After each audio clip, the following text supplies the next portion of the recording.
หมายสูงพี่น้องผู้ปกครองเขากูเกาะกันคำขึ้นในก็ตกแม่นอยู่ขึ้นวันที่13เดือนธันวาคมปี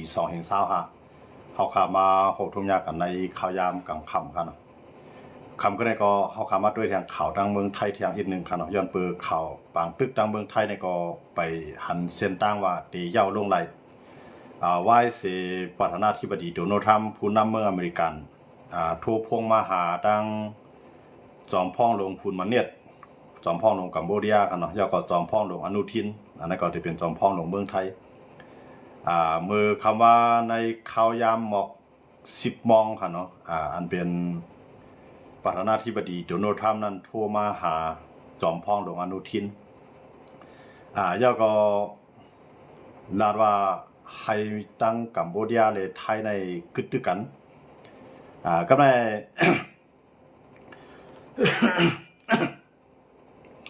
ภายดัง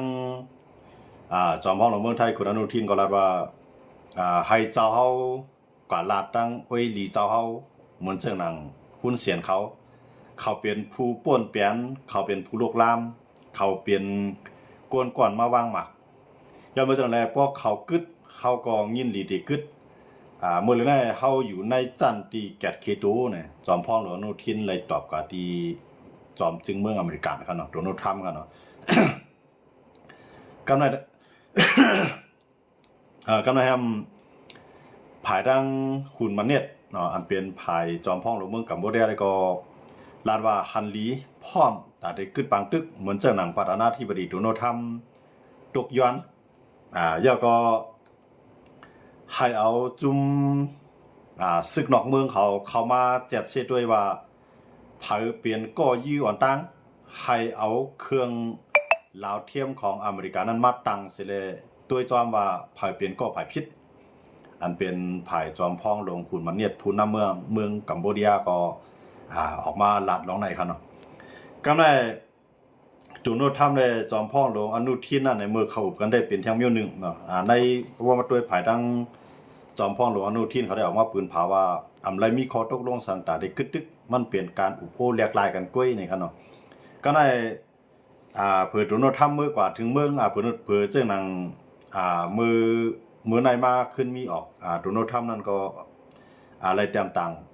ไว้ใน Facebook มันเจ้าว่าเมืองไทยเลยเมืองกัมพูชาตกลงไหลใจตาเตกึดปังตึกกันเย้าในคำขึ้นในนะครับเนาะอันไหนมันเป็นก็ในภายทางเมืองไทยก็ออกมาตอบคำเดียวกันนะอันในมือไหลอุปกันดังประธานาธิบดีโดนัลด์ทรัมป์นั้นมันมีข้อตกลงตาเตกึดตึกกันมันไปมีข้อตกลงไหลใจตากึดตึกมันเปลี่ยนตึกเปลี่ยนข้ออุปโภคได้ข้อแลกลายกันว่ากัมพูชา2ตีเฮ็ดจอมหมอกขนาดก้อยนะครับเนาะก็กับโดนัลด์ทรัมป์ซ้ำเมื่อใส่มีใส่กี้แทงว่าไทยยินหลีฮับเฮ็ดจอมตากึดปังตึกในคำขึ้นในนะครับเนาะก็ในประวัติในอันเมืองไทยนั่นป้อใจเนอโดนัลด์ทรัมป์ได้ก็จะมีอยู่ลองว่าเมืองไทยในอันซึกไทยเขาก็เหยียบย่าหมากนั่นก็มันเปลี่ยนเพกึ่งกลางไปอ่ำใจคำเมียนก็เฮ็ดในเขาเนาะในตีไทยเขาในป้อใจลองในครับเนาะก็ในว่าไทยเขาในกะเหยียบย่าหมากเสมันเป็นเพกึ่งกลางและซึกไทยในไรตายกว่าก็ในไทยซ้ำขึ้นตอบเตียนขึ้นหางเฮียนหาวเฮียงป่วนตีในเขาเนาะบอกว่าตั้งพิษในนี่ใส่ตีไทยกันเนาะอันนั้นจะเป็นคิงโดนัลด์ทรัมป์คิงโดนัลด์ทรัมป์อันเป็นผู้นำเมืองอเมริกันครับเนาะก็ในซ้ำโดนัลด์ทรัมป์ในปืนเผาร้องนั้นในก็ไทยในก็ป้อใจไทยในก็ขึ้นเฮ็ดลีกสารคัดว่าขึ้นกำเนิดครับเนาะสารคัดว่าอันเป็นประธานาธิบดีโดนัลด์ทรัมป์ว่าซื้อเข้ากว่าเหยียบย่าหมากในมันเปลี่ยนเพกกึ่งกลางนั่นมันหนุนใจเลยนะครับเนาะว่ามันเป็นศักดิ์ศรีหลักฐานมันก็มีจุ่มถิวเขาอันเป็นภายซึกนอกเมืองเขาตีมาปักตาด้วยเช่นนั้นก็เขาก็เลยศักดิ์ศรีหลักฐานมันกับโมเดลว่าหมากในมันเปลี่ยนหมากหางว่างใหม่ย่าก็มันเปลี่ยนไหวอันเสเลยตกลงกึดตึกกันเสเลยเขามาหางไหวหางหมากไหวหลังเนาะไหวลื่นนะครับเนาะที่ในก็เฮ็ดให้ทางเมืองไทยในเฮ็ดดิกสารคัดกับจูอเมริกันครับเนาะว่ามันไปจังเฮ็ดถือกึดปังตึกย่าก็ตีอันโดนัลด์ทรัมป์ลาดว่ามันเปลี่ยนเพกกึ่งกลางเลยเหยียบย่าหมากขาพูดกว่านั้นอ่ำใจลองตีนะครับเนาะอันนี้ก็ไทยก็ตอบแจ้นะคำเดียวว่าขึ้นตอบโต้นะครับเนาะขึ้นตอบเถียงขึ้นคำเดียวก็ได้ภายทางอันว่าอีป้ายชิมในซ้ำยืนความขาดครับก็ได้อันว่าอีป้ายชิมในที่เป็นผู้นำอาเซียนเฮาขาในข้าวยามเหลียวยาวก็เป็นจอมพ้องหลวงเมืองมาเลเซียอันว่าอีป้ายชิมในก็ออกมาลาดว่า 4 ทุ่มในให้กึดกันตั้ง2ฝ่ายอันไหนเป็นข้อขีดเส้นตายไว้เนาะไผไรเสียมว่าเตรียมไรป่นเปลี่ยนแต่ไรเฮ็ดจ้อมเนี่ยมนเสื้อหนังมันเปลี่ยนโหน่าจะได้ส่งเสียเปิ้นใส่ก็เพิ่มกึดไรเนี่ยใจอ่านหนักเนาะอันไหนก็เมืองไทยผมพอใจกะเนาะแต่ถอมได้ภายในเมืองไทยมันแบบเตรียมกึดไหลเนาะย้อนผ่านในเมื่อนั้นในซึกไทยเขาตายกว่าดัง4 ก้อครับเนาะ4 ก้อเขาบอกว่าซึกไทยเขาในตายกว่า13 ก้อเนาะเมื่อเดือนในตายกว่า13 ก้ออันตัวตายมันเขาเนาะหมัดเจ็บได้ก็นำอยู่ครับเนาะกำในดังกัมพูชาเขาในปังตึก7 วันเมื่อในยาวครับเนาะนับตั้งแต่วันที่7มาครับเนาะตึกกันวันที่7 8 9 10เมื่อในก็13เตมอก7 วันเมื่อในยาวครับอยู่เนาะเขาตึกกันมาในก็ภายดังกัมพูชาในตายอยู่1 ปากไป65 ก้อครับเนาะภายไทยในตายอยู่13 ก้อเนาะอันนี้ก็เปลี่ยนปังตึกในคารัง6 วันมาใน6 วัน 7 วันเมื่อในครับเนาะอันนี้ก็ถามว่ายาวห้านะได้ก็ได้ไปยาวนั่นก็กำในเขาคำมาด้วยว่าตีอันว่าอีป้าหิมลาดว่า10 โมงภายใน10 โมงในให้ขึ้นปังตึกกันให้ไรเนี่ยยาวก็อันว่าอีป้าหิมในที่ก็ย้อนลาวเทียมเดียอเมริกาในเนาะลาวตู้ลาวเกี่ยวตู้ในขณะเอามาหางเฮียน7 เซตด้วยในการเขาว่าปักตาด้วยว่าภายไรเป็นภายพิษกำในได้ส่งจุ่ม TOA อันเป็นจุ่มปักตาด้วยนะครับเนาะมันจึงซึกต่างเมืองครับเนาะซึกต่างเมืองซึกนอกเมืองหลายๆเมืองเดี๋ยวมาปักตาเขาด้วยในพื้นที่ที่ไหนกำในไทยทำว่าพอได้เฮ็ดจังนั้นในให้กัมพูชาในถอยซึกออกกันเพราะอันเกิดบางทุกที่ในอ่ำใจว่าเอาซบลาดเอาก็ให้ลงมือเฮ็ดให้กัมพูชาในถอยซึกออกยาวก็ถอยเครื่องกองลงออกทั้งเสียงก่อนยาวก็ให้กูหมากที่ในออกก่อนเพราะว่ากัมพูชายอมรับรองในเสรีเฮ็ดจ้อมเนี่ยไทยก็ได้กึดนะครับเนาะเพราะว่าคอมเมนต์เขากัมพูชาเขาไปเฮ็ดจังไหนในไทยถึงเตรียมกึดเนี่ยไทยก็ตอบกับที่อันว่าอีปาฮิมเนี่ยครับเนาะบอกว่าอันว่าอีปาฮิมเนี่ยก็มันเข้าข้างมันเลยว่าจะผักกันค่ะเนาะจะผักคอมเมนต์ก็ในเพราะว่าอันว่าให้กึดตึกก่อนถึงเด็ด4 ทุ่มนะครับเนาะ4 ทุ่มในให้เป็นเสียนตายมันเนาะ4 ทุ่มในมาถึง10 โมงค่ะเนาะ10 โมงในให้เป็นเสียนตายมันให้ได้กึดทั้ง2 ฝ่ายไทยในเต็มกึดครับมาด้วยในไทยในตึกสิเป็นบักตึกย้อนบ่กัมพูชาในก็ตึกยื้อPM21เขาPM21PM21ในก็ตึก10 ตึกอยู่ที่กันเนาะตึก10ยื้อมาอยู่ที่เคยใหญ่ครับที่แน่ๆมันเจอนางเนิน677เนาะในไทยเขายึดแล้วคำว่าค่ะเนาะก้อยกะว่าที่เนิน677ในเมื่อไหร่ซึกไทยเขาก็อยู่เนาะเพราะซึกไทยเขาอยู่ปุ๊บในกัมพูชาในเอาเครื่อง PM21เขานั้นยื้อมานำหนาลายซึกไทยในรายตายก็ทีเดียว4 ก้อค่ะเนาะอันเดมัดเจ็บได้ก็เรียบเต็มมีดังนำอยู่ค่ะเนาะที่ในก็ไทยเอาอะไรขึ้นถอยขึ้นค่ะเนาะอะไรขึ้นถอยขึ้นเนี่ยก็กัมพูชาในอันดับเดียวยังซึกเขามาอยู่ไทยก็ปันอยู่ไทยก็มังไว้ได้ที่ค่ะเนาะมื้อในก็ที่เนิน677ในไรว่าไปไล่คันในขยามหมดเลยค่ะเนาะย้อนเบิ่ไทยไล่มือว่าขึ้นถอยขึ้นมื้อไหนค่ะเนาะถอยมันอยู่ไล่ทั้งคันเนาะเครื่อง PM21นั้นมันยืมมากำ30-40 ลูกครับลูกนะมันยืมมานำหนาละบางปอกก็ยืมมาเป็น10-80 ลูกเพื่อนเนี่ยมันยืมมานำอย่างหนาละเนี่ยซึกไทยก็เงื่อนไว้กำในบ่ซึกไทยเงื่อนไว้ในกัมพูชาก็ถามว่าซึกไทยเนี่ยเอาแล้วกัมพูชาก็ส่งแห่งซึกขึ้นมาอันดับเด็กขึ้นมาเอาที่เนิน77ในครับเนาะลอยที่กุ้ง77ในครับนะกุ้ง677ครับกุ้ง677เนี่ยก็ไม่มันเกี่ยวข้องกันดังช่องอ่านมากครับเนาะที่นั่นก็ภายไล่ก็มันเป็นพรลิเจอร์เนี่ยมันเป็นพื้นที่สูงนะเนาะที่ในไผก็คันไล่ชิมกันเที่ยงไว้ครับเนาะมื้อเหลือในอันไทยเขาไล่มาในปังตึกเขาดัง7 วันมื้อได้ในไทยเขาก็ได้ไล่อยู่ม6 ตีคัน6 ตีใหญ่ๆคันเนาะ6 ตีที่เขาซิมไล่คันเนาะแต่มีอยู่ที่อันนี้ช่องปวดต่างนะครับเนาะช่องปวดต่างนี่ก็อันนั้นได้เป็นที่สุรินทร์ครับเนาะจังหวัดสุรินทร์อันนี้ก็อันนี้ก็ที่ไทยเขามาอะไรนะ2มาในก็จะเป็นช่องเปลือนะครับเนาะช่องเปลือในก็ไทยเขามาอะไรก็ไม่3มาก็ช่องคณะนะครับเนาะช่องคณะในก็ไทยเขามาอะไรกำไร4มาก็ช่องไรอันนี้ก็4ตีขนาดที่เขาเลยมากำไรทางที่มีซัมตีที่ซัมตีในที่เป็นเจตอนศรีสะเกษครับเนาะศรีสะเกษในไรว่าตึกไรมาตีเหลียวกันนะกำไรเที่ยงอุปนสถานีเนาะอุปนสถานีในเตี้ยๆในเปลี่ยนเนิน66นั่นค่ะเนาะเนิน66ในเขาไล่กว่ามือว่าก้อยกะว่ามื้อในขึ้นเลยถอยไว้กัมพูชาก็อันบอกว่าเป็นพื้นที่ชิมกันแห้งไว้ค่ะเนาะที่นั่นในเพราะว่ากัมพูชาเขาที่เข้ามาในไทยก็เอาเครื่องลงเขายื้อไว้ดิก็ในเบื่อซึกไทยก็อยู่ในก็กัมพูชาก็เครื่อง PM21เขานั้นยื้อมาดิค่ะเนาะที่นั่นในบอกว่าตึกเปลี่ยนอันชิมซิ่งไว้ชิมพิบกันเนาะพายเลียดหรือพายดิไลน์ตั้งเนี่ยเพราะว่าเปลี่ยนปางตึกอยู่ให้ในเลยสิได้เข้ายึดในต่อให้กับอยู่ไรก็มันอยู่ไรขึ้นครับมันเดี๋ยวไรถอยขึ้นเลยยังเบื่อไผ่กัมพูชาก็ อำย่อมถอยเนาะภายไทยก็อำย่อมถอยบอกว่าไทยเขาไล่มือเดียวนี่ก็ไล่6ตีเนาะไล่6ตีก็กะว่าอันนี้นอนอันนี้นอนตีๆได้ก็มันเดี๋ยวมีอยู่มาคาตีครับเนาะ6ตีเนี่ยมันบอกว่าตึกไล่ชิมกันอยู่กำไรปางตึกที่เขาตึกกันจอมแดนดินเมืองไทยเนี่ยเดี๋ยวมีอยู่7เจตอนครับเนาะ7จังหวัดที่เขาตึกกัน7จังหวัดเนี่ยตั้งหมดตั้งเสียงกันเปลี่ยนปางตึกใหญ่กันอยู่ในตั้งหมดนั่นครับเนาะอันเป็นปางตึกใหญ่กันกูตีนั่นน่ะเดี๋ยวมีอยู่18องตีครับ18องตีน่ะเป็นปางตึกใหญ่ละลายครับเนาะแล้วก็เป็น7เจตอนอันที่จับกัมพูชาก็ใน7เจตอนในไทยเขายึดมาหลายในอันเป็นเพื่อมาข่มกันดีๆได้ก็อันจุดใหญ่ๆมันได้ก็ได้มี4จุดได้ครับเนาะก็กะว่ามันเป็นจุดเล็กๆในทั้งบ่ทั้งเสียงในเขาได้ยึดมาได้มา5จุด6จุดครับเนาะก็กะว่าอันโดเลยตึกก็ทั้งนั้นแล้วคือทั้งตั้งนำครับเนาะเพราะว่าทั้งบ่ทั้งเสียงมันมีปืนตี18แนวรบนะครับเนาะ18ปืนตีในปางตึกที่ไหนเนาะตึกเป็นปางตึกใหญ่ไว้กำในภายทางเมืองไทยเนี่ยก็ค่ายโกนเขาไว้เนาะเหมือนดังจ้วมฉากแก้วเส้นได้เมื่อในปางตึกเลยเตรียมป้อแห้งได้จนเมืองไทยเขายึดอะไรแล้วก็ก้นเมืองเอาขึ้นเขาได้พื้นที่ขึ้นเนาะก็ถามว่าไทยถามว่ากัมพูชาเขาได้ย่อมาเนี่ยป้อมาด้วยภายคุณมันเนี่ยได้เรียบตีใครย่อมอยู่ครับนะเรียบตีใครย่อมอยู่กำในป้อมาด้วยภายไทยในป้อว่ากัมพูชาย่อมตีกับกัมพูชาในลงมือเขียนต่อตั้งก่อนเนาะบอกว่าอันปืนตีไทยยึดอะไรก็ไทยก็เตรียมถอยกำไรอันกัมพูชาเขาเอาเครื่องกองลงมาเช่นนั้นเอาออกกับไทยในหันก่อนนะแล้วก็ผู้ใดอ่านเอาจุ่มซึกหลังเมืองเข้ามาจุ่มเทียวเอเข้ามาเช่นนั้นก็ให้เข้ามาเลยมีปางตึกอ่ะบอกว่ากัมพูชาก็กูหมากกว่าเชียงอ่ะแล้วก็ถอนเครื่องกองลงออกกับหมดอ่ะPM เช่นนั้นเนาะ PM ซ่าอีสังสินั่นเลยให้ถอยขึ้นเสียงพวกเฮ็ดจังนั้นไทยจังได้กึดในกันเนาะมื้อใน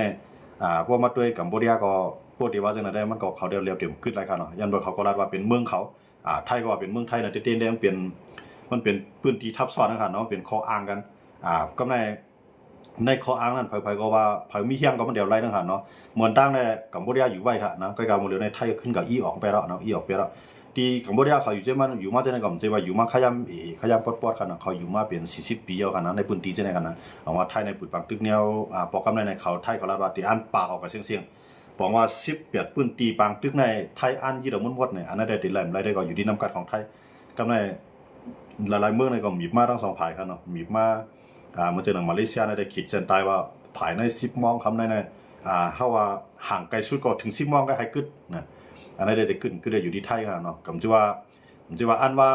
อีป้ายที่แม่ลาดสังก็ไทยได้เลยจ้อมกำใจเขาครับนะเตๆมาในอันว่าเนี่ยมันมืดเตียกมีหนองเหลียงเนี่ยให้กึดปังตึงในมีหนองเหลียงเนี่ยมันกึดดอกเรื่องมันเนี่ยไออันว่าเนี่ยเฮ็ดสังสิเมียวค่ะนะคิงอันว่าเนี่ยเฮ็ดสังสิเมียวค่ะนะมันมืดเตียกใครมีหนองเหลียงกึดปังตึกมันเป็นประธานอาเซียนเป็นก้นเตียกซึกมันแห้งหรือเพิ่นหมดอ่ะนะก้อยกับบ่ซึกมันเฮ็ดจ้อมเนี่ยคิงอันว่าเนี่ยก็ถอยขึ้นมือก็เลยมือเลี้ยวเนี่ยลาดสังจ้อมสิเมียวค่ะลงเมืองมานะอันนี้ก็ไทยก็เตรียมถ่อมมันหนังเก่าค่ะนะเฮาคำว่าตัวเองเอาไรที่อันว่าอีกไปคิดนะครับนะมันเหมือนแสดงว่ามันมีอำนาจปาดใหญ่ให้ก็จี้สังเฮ็ดไรนั่นนะมันก็ใจจังนั้นครับเนาะว่าการว่าเป็นประธานอาเซียนนั้นมันได้เลยเปลี่ยนกลางติเนาะเพราะมันเปลี่ยนกลางที่มาจี้สังภายภายนึงเนี่ยมันได้เลยด้วยว่ากัมพูชาเป็นไผพิธาไทยเป็นไผพิธาเนี่ยเพราะว่าไทยเป็นไผพิธาไทยก็ได้เลยกึดเนาะนั่นมันเป็นกัมพูชาเป็นไผพิธาน่ะห่างหมากแน่มือมีข้าวยามก็ไทยก็เขาเคพื้นที่เขาเก็บหมากในค่ะนะหมากเตียกหมากพังในกัมพูชาเนี่ยปันไทยในเขาเก็บปันไทยเขาเก็บหมากเป็ดเสียมก้าเนี่ยเขาซ้ำจอยเนาะเตๆมาในมือตุกลงกันได้คำเมียนในก็ตีเลยเก็บเอาหมากจะได้ออกกับไปเสียงอันเขาว่างนั่นไทยในก็ตีเลยควบกันในเก็บออกแบบเตๆในหมากนั่นมันจะหมากของไทยเนาะยันเบอร์ไทยเนี่ยมันมีขอตกลงโมดูว่าในไทยเขาเตรียมไรบ้างหมากพังดินในเขาเตรียมมีค่ะเนาะยันเบอร์เขามีเป็นลูกจุ่มอันไรลงไรมือกว่าเนาะมาดูว่าออดูว่านะครับนะทีมตีออดูว่าก็ในกัมพูชาในเขาตกลงว่าเฮ็ดออกใกล้กับว่าใกล้กับมันเฮ็ดจอม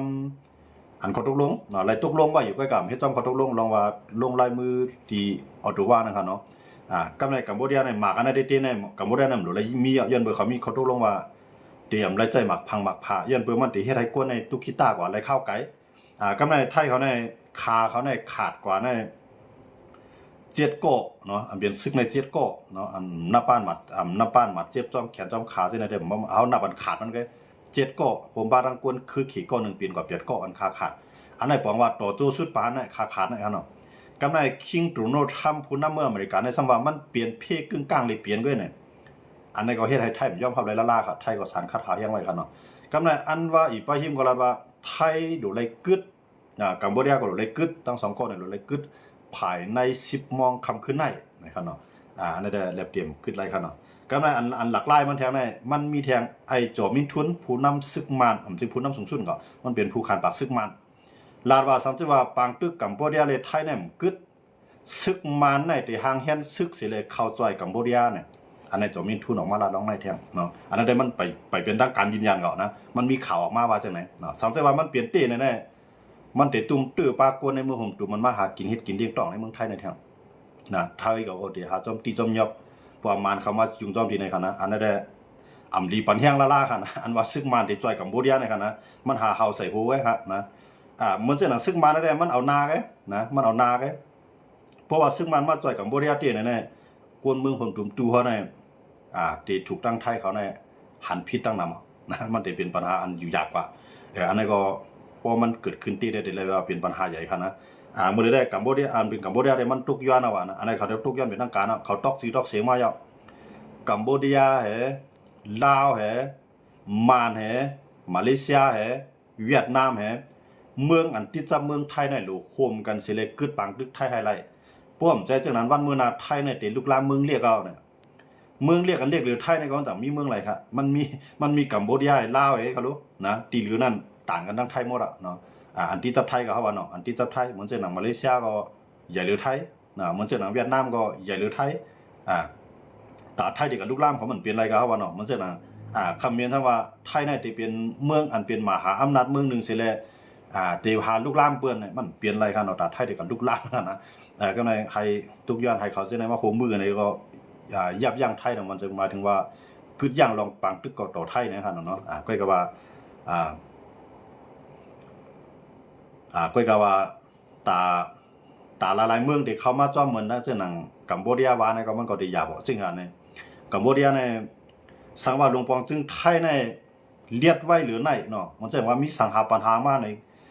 ปล่อยข่าวอะไรก็เหลียวอุบโอ้อะไรต่างเมืองก็เหลียวนะได้มือเดียวเนี่ยอันเป็นผู้นำเมืองไทยในมันเหตุการณ์เทืองนะมันเหตุการณ์เทืองไอ้ก็ปล่อยกัมพูชาในกับอุบตั้งไปได้ก็ในต่างเมืองในก็มันยุ่มกัมพูชานำนั่นค่ะเนาะยุ่มคำเมียนในนำเนี่ยอำเภอยุ่มไทยนะครับเนาะยังเมืองไทยในเป็นเมืองใหญ่หรือเขาคนนี้ว่าไทยในเป็นเมืองใหญ่กับปีกินเมืองเดียวได้หมดเลยเนี่ยนะก็ในมันจะนั่นโดนท่ามก็แล้วว่ามันก็เป็นพี่กึ่งกลางก็หลงแห้งเลยไทยทำปีกับตึกใส่กัมพูชาแห้งว่าเป็นด้านหน้าลานเนี่ยนะมันก็ว่าจังได๋กันเนาะกับในเตี้ยๆในมันเป็นฝุ่นมันเนี่ยในจันลิกจันลายมันยาวมาที่อเมริกันเขาโลนะมันก็เฮ็ดอเมริกันมากับในมันก็เข้าหาอเมริกันได้ไว้หรือไทยแท้ไทยทำเทื่อๆนะอันเป็นไผลุงปองจึงไทยเขาเทื่อๆแต่ได้กับอุบนอกเมืองในเอาเทื่องแบบเนาะเตี้ยๆในไผสารคัดเมืองไทยในลาดไว้เรียกว่าเพื่ออุบเพื่อใจการเฮาหรือใจการทุดเชิงลูกเนี่ยหมายถึงว่าใจพองเขียวในไว้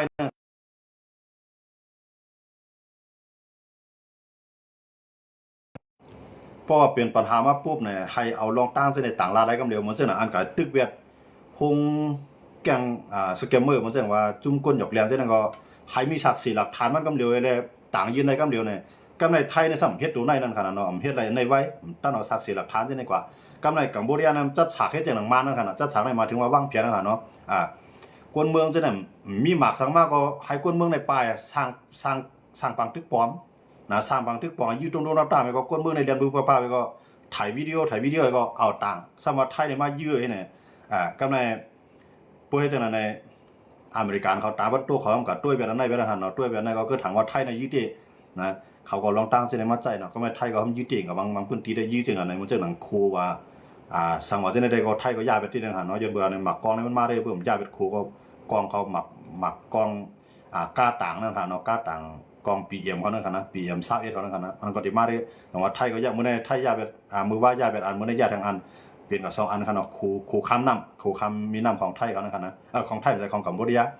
ดิแน่ๆบอกว่าไทยได้เฮามาด้วยบ่มาด้วยไผไทยเขาได้อันเป็นผู้ป้องกันศึกใหญ่ๆทั้งหลงจังได้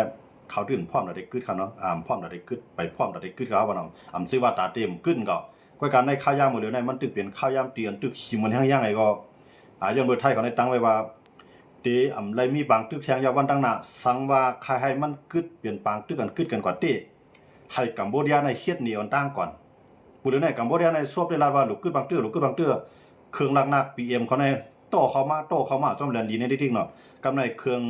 PHL เนาะ PHL ในก็ห่างแย่ไปต่อไทยครับนะ ผีเอกยาว03ในคณะผีเอกยาวได้มันได้ยื้อไรไกลปาก10ปาก30ลักดินั้นก็บอกว่ายื้อไรในเมืองจอมเหรียญดีกูดีๆเนาะปาก30ลักเนี่ยได้ยื้อมาถึงในกูเวียงในตั้งแต่โคราชเนาะใครว่าภาคอีสานทั้งเสียงอ่ะนะภาคอีสานทั้งเสียงในพวกปาก30ลักในแต่มันยื้อไรกูเจตอนเนาะยื้อไรกูเจตอนยาวก็ยื้อไรกูเจเวียงยังบ่จะได้ที่มันเรื่องในไทยก็พูดว่ามาตั้งไว้ดีไรก็เข้าไปใจมายื้อใส่ไทยเลยไทยก็ไปจังกับมังแบดเนาะไทยก็ตึกไรมังมันจะนางเครื่องบินจะเครื่องปี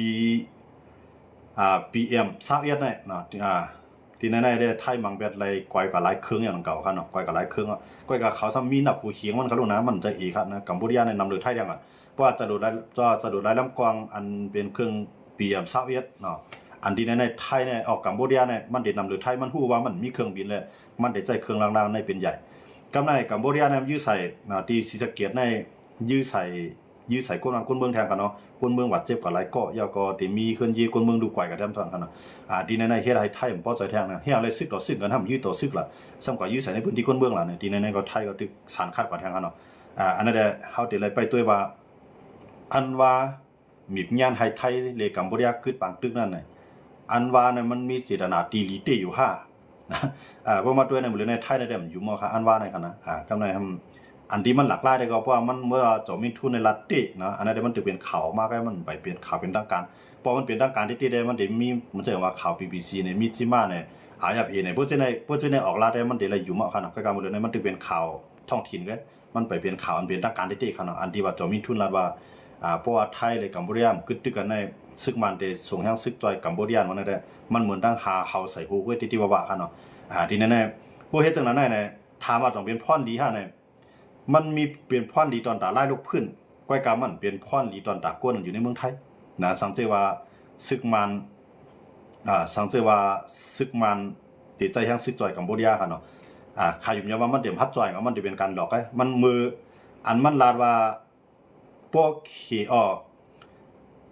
พวกเกี่ยวปานเลยเขมีบางตึกกันซึกมันก็ออกมาปืนเผากำนึงเยาว่าเตจุกอยู่ภายเขเพราะฉะนั้นน่ะบอกว่ามันก็หาเฮาใส่หูแท้ง่ายขนาดนะว่าจุกอยู่ภายเขก็มันก็เอาใจเขในจอยแถมมันนี่มันว่าก็ลองของร้องได้นะมานะอย่าไปว่ากับจอยบ่นะหมดเลยนะมีหนองเลียงได้เพิ่มฮัดไปนึลีเนาะหมดเลยนะขี่กลางไหลขี่เครื่องบินอะไรนะอย่าไปว่ากับจอยกัมพูชาอย่าไปว่ากับ